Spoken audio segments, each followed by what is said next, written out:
नमस्कार। समसामयिक विषयों पर आपके पसंदीदा कार्यक्रम विशेष में आपका स्वागत है। मैं हूं आपके साथ वैभव राज शुक्ला। जापान में राजशाही को लेकर वहां के लोगों में जबरदस्त भावनात्मक जुड़ाव है। वहां राजशाही के एक युग का अंत हो गया है। नारुहितो के नए सम्राट बनने के साथ ही जापान में रेइवा युग की शुरुआत हो गई।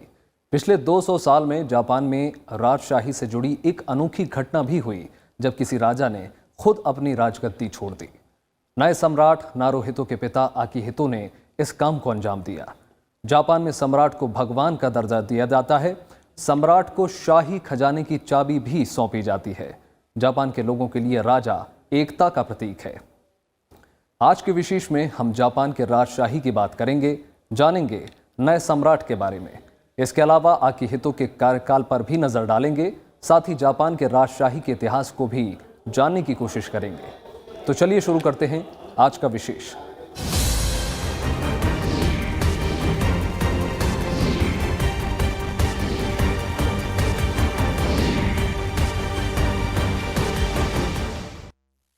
जापान के राजशाही में एक नए युग की शुरुआत हो गई है। नारुहितो जापान के नए राजा बन गए हैं। इसके साथ ही जापान में नए युग रेइवा की शुरुआत हो गई है। इससे पहले सम्राट आकिहितो ने खुद से राजगद्दी को छोड़ दिया। 200 साल में यह पहली बार हुआ है कि जापान के किसी राजा ने खुद से सिंहासन छोड़ा हो। अपने पहले संबोधन में जापान के नए सम्राट नारुहितो ने देश के लिए खुशहाली की कामना की, साथ ही विश्व शांति के लिए भी कामना की। वहीं जापान के प्रधानमंत्री शिंजो आबे ने भी राजशाही के नए युग का स्वागत किया।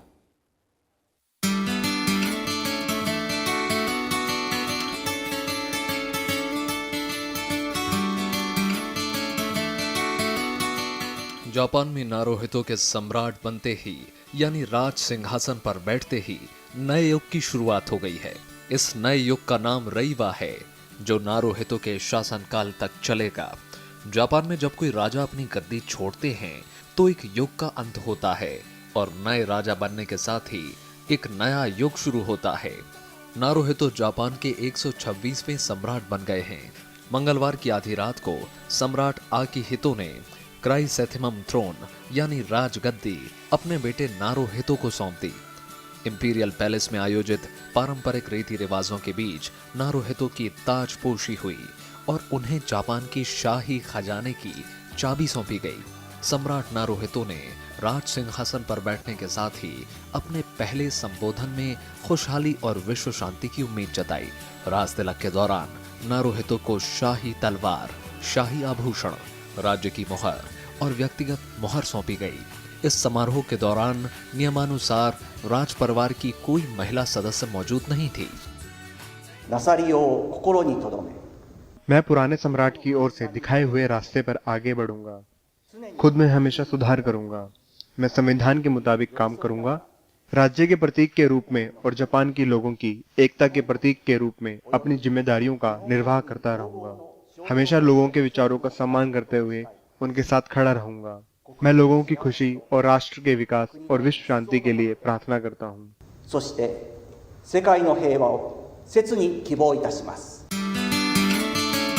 इस मौके पर जापान के प्रधानमंत्री शिंजो आबे ने भरोसा जताया कि नए सम्राट की अगुवाई में जापान उज्जवल भविष्य की ओर आगे बढ़ेगा। सम्राट राज्य के प्रतीक होने के साथ जापान के लोगों की एकता के भी प्रतीक हैं। नए सम्राट की अगुवाई में हम तेजी से बदलते अंतर्राष्ट्रीय वातावरण में जापान के उज्जवल भविष्य का निर्माण करेंगे। ये शांतिपूर्ण और आशा से भरा होगा। एक ऐसे युग का विकास होगा, एक ऐसी संस्कृति का विकास होगा जिसमें लोग सुंदर तरीके से एक दूसरे के साथ आएंगे। इससे पहले नारुहितो के पिता और सम्राट आकिहितो ने मंगलवार को अपनी राजगद्दी छोड़ दी। राजगद्दी छोड़ने की प्रक्रिया शाही महल में निजी रीति रिवाजों के साथ शुरू हुई। टोक्यो में आयोजित ऐतिहासिक समारोह में आकिहितो ने सम्राट के तौर पर जनता को आखिरी बार संबोधित किया।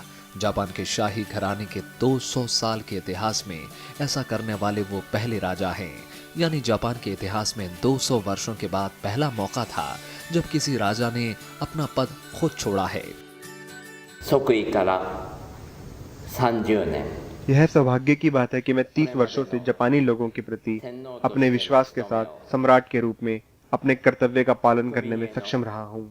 प्रतीक के रूप में स्वीकार और समर्थन करने वाले लोगों के प्रति मैं अपना हार्दिक धन्यवाद व्यक्त करता हूँ। 幸せなことでした。 राजकुमार नारुहितो जापान के 126वें राजा बने हैं। 59 साल के नारुहितो ऑक्सफोर्ड में पढ़े हैं और 28 साल की उम्र में युवराज घोषित कर दिए गए थे। 1986 में एक चाय पार्टी के दौरान उनकी मुलाकात प्रिंसेस मसाको ओवाडा से हुई, जो बाद में 1993 में उनकी पत्नी बनी।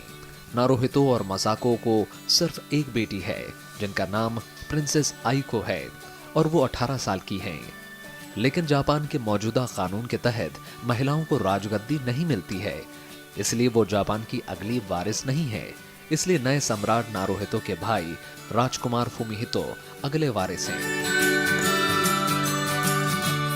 85 साल के सम्राट आकिहितो को अपनी गद्दी छोड़ने के लिए बाकायदा कानून बनाकर इजाजत दी गई थी। सम्राट आकिहितो ने अपनी बढ़ती उम्र और गिरती सेहत के कारण अपनी जिम्मेदारियों का ठीक से निर्वाह करने में असमर्थता जताई थी। 2016 में सम्राट आकिहितो ने देश के नाम एक खास संबोधन में कहा था कि उन्हें इस बात का डर है कि उनकी बढ़ती उम्र के कारण वो एक राजा का कर्तव्य ठीक से नहीं निभा पाएंगे। उसके एक साल बाद 2017 में जापान की संसद ने एक खास कानून बनाकर उन्हें राजगद्दी छोड़ने की इजाजत दी। जापान में राजा के पास कोई राजनीतिक शक्ति नहीं होती है, लेकिन वो एक राष्ट्रीय प्रतीक के तौर पर देखे जाते हैं। Bureau report, Rajya Sabha TV.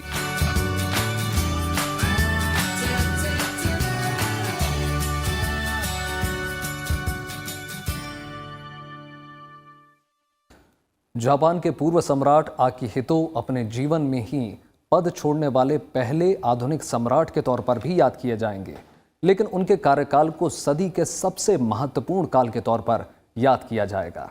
दरअसल आकिहितो ने राजशाही और जापान की जनता के बीच एक जुड़ाव कायम किया, जो उनके पहले किसी सम्राट ने नहीं किया।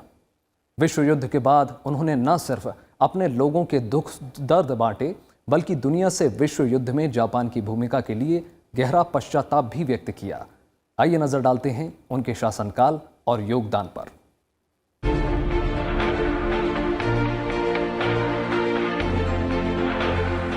जापान के 85 वर्षीय सम्राट आकिहितो का जन्म ईश्वर के एक पुत्र के रूप में हुआ। 1933 में जब पूर्व सम्राट का जन्म हुआ तो ये जापान के लिए सबसे कठिन समय था।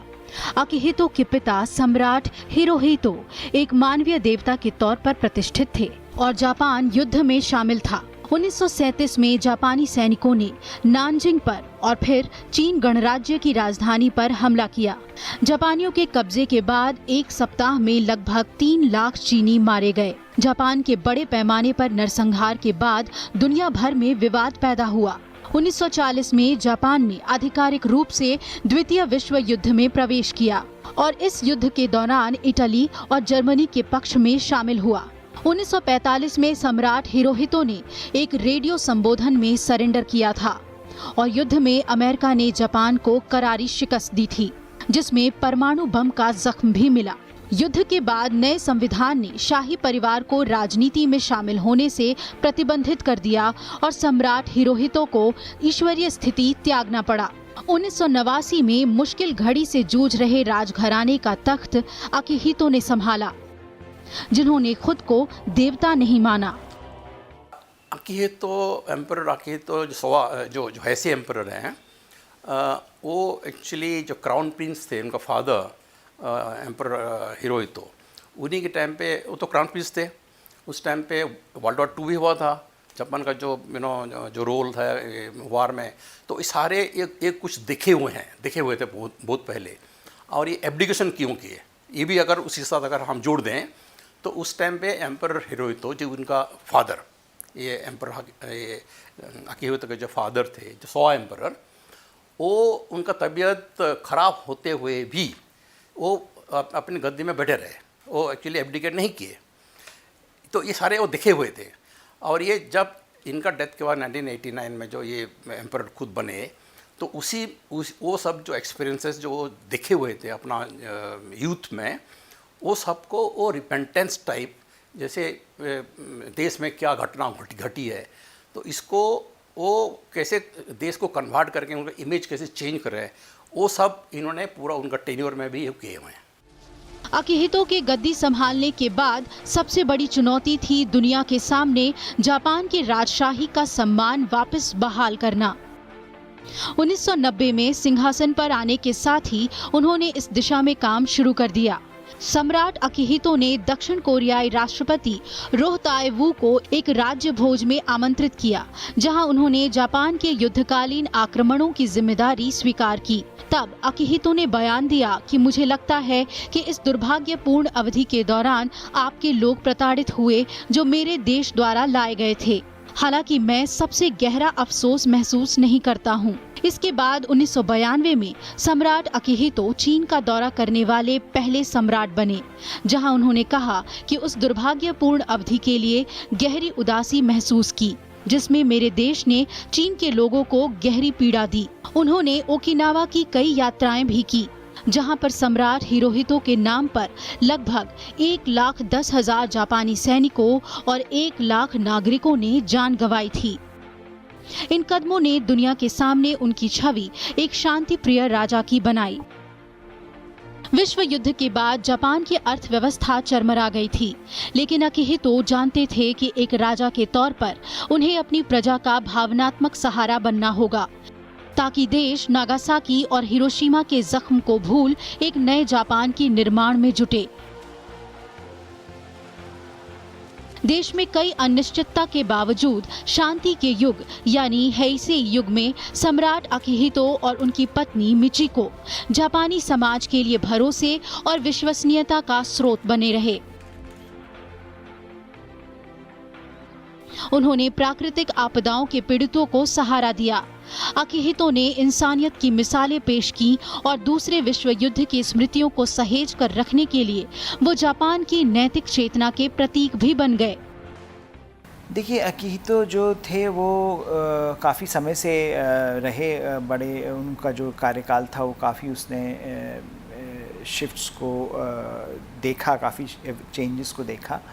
और मुझे लगता है जो सबसे बड़ी बात उनके कार्यकाल में रही उसमें ये रही कि जापान जो अपनी ट्रेडिशनल एक हिस्टोरिकल रोल था, जो कोल्ड वॉर, जो सेकेंड वर्ल्ड वॉर के बाद उसने जो कंस्ट्रेंट्स लिए थे अपने ऊपर, कॉन्स्टिट्यूशनल ऑब्लिगेशन जो लिए थे, उसका जो एक डिफरेंट इंटरप्रिटेशन, एक डिफरेंट उसकी व्याख्या की गई, ख़ासकर अभी के पिछले कुछ सालों में वो बड़ा ही मुझे लगता है ख़ास बदलाव आया है।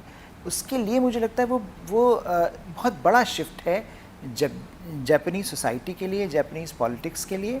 और मुझे लगता है उसके जो कॉन्सिक्वेंसेस होंगे, जो परिणाम होंगे, वो हमको अगले राजा के कार्यकाल में दिखने को मिलेंगे। अकिहितो वाकई में एक आधुनिक शासक थे। अपने व्यक्तिगत जीवन में भी उन्होंने इसका परिचय दे दिया था।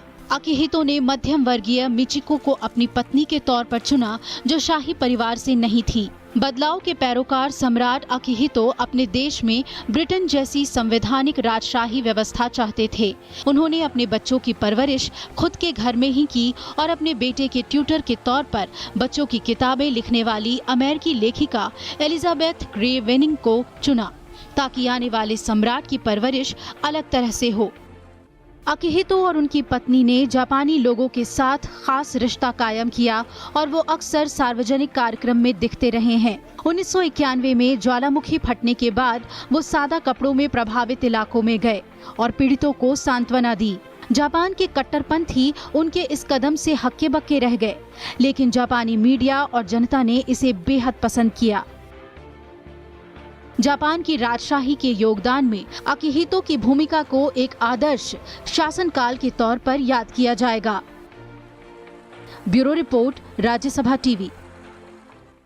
जापान की राजशाही दुनिया की सबसे पुरानी वंशानुगत राजशाही है, जिसका इतिहास करीब 2000 साल से ज़्यादा पुराना है। हालांकि इस लंबे समय के दौरान जापान के राजशाही को कई उतार चढ़ाव का दौर भी देखना पड़ा, लेकिन जापानी लोगों का अपने सम्राट के प्रति समर्थन और प्यार ने राजशाही के प्रति लोकप्रियता हमेशा बनाए रखी। और यही वजह है कि जापान के राजवंश में अगर कोई बदलाव होता है तो पूरी दुनिया उसे जानने के लिए उत्सुक हो उठती है। ऐसे में आइए जानते हैं जापान के आधुनिक राजवंश का इतिहास।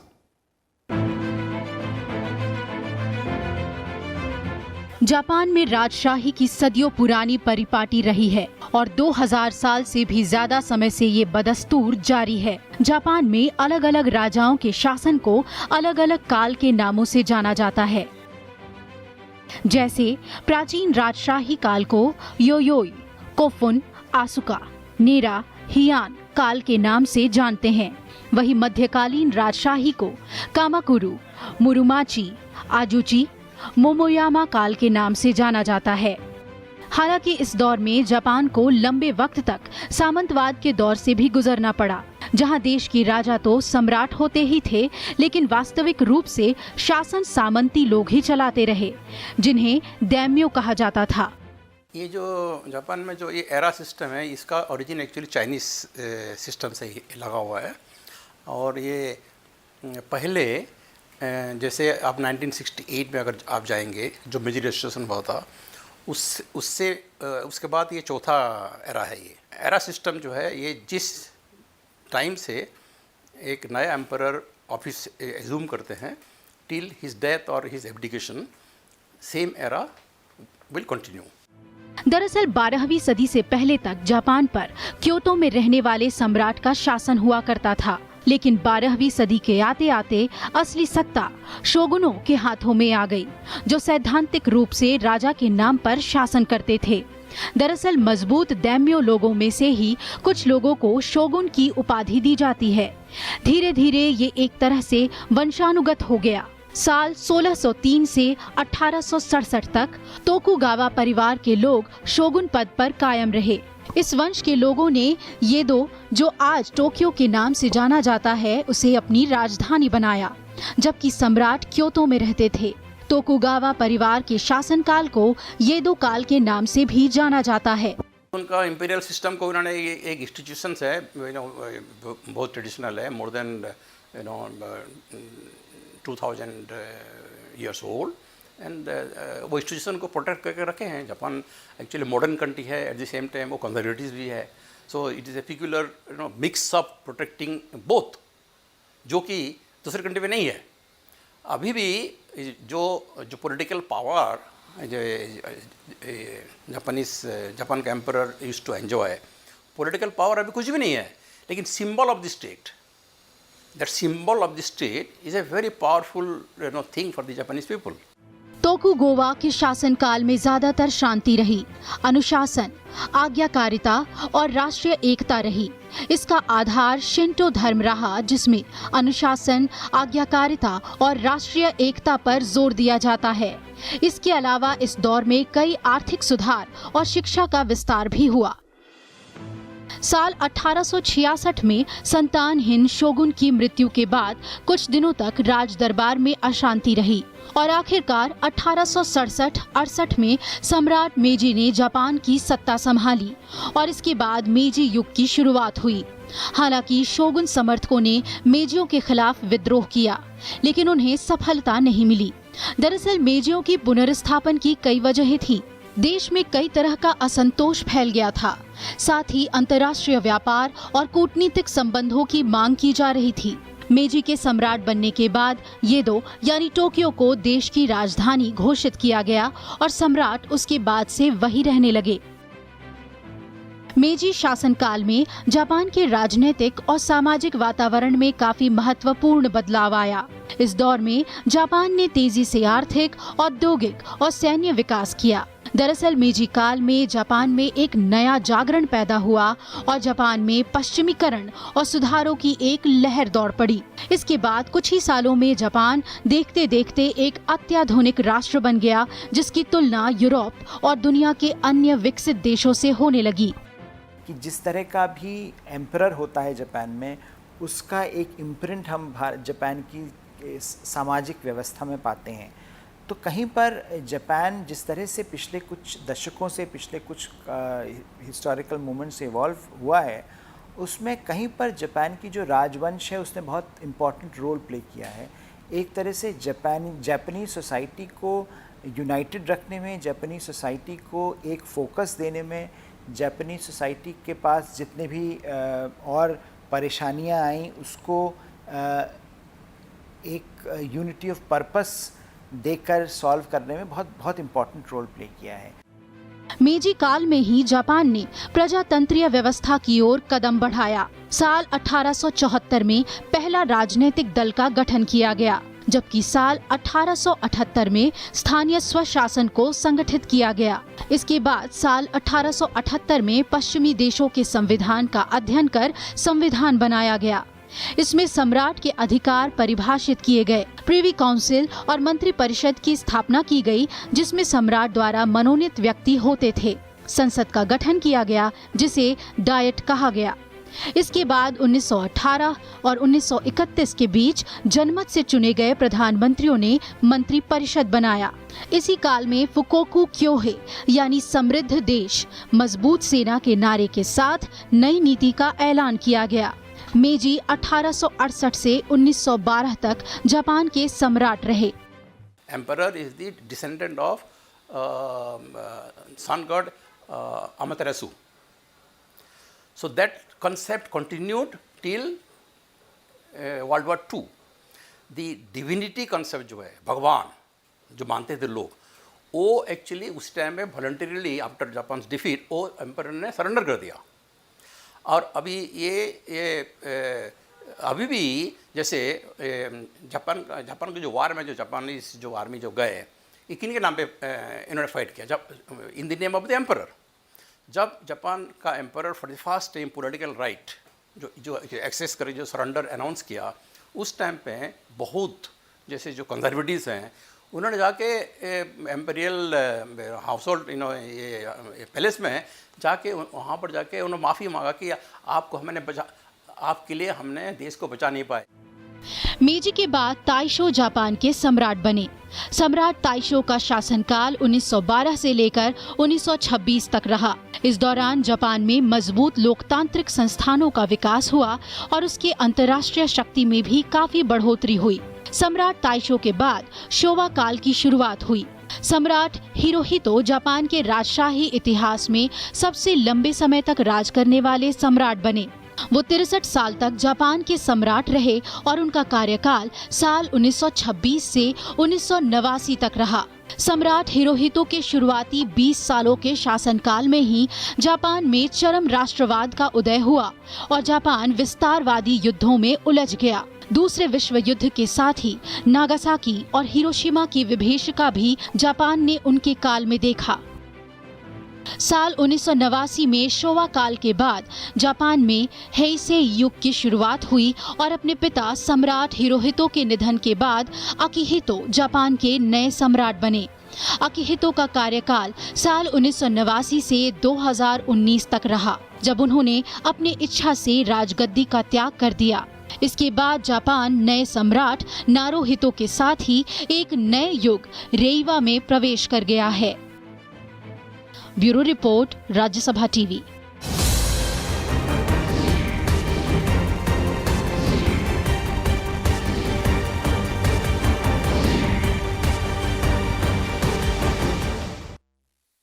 आज के विशेष में इतना ही। उम्मीद है आपको विशेष का ये अंक पसंद आया होगा।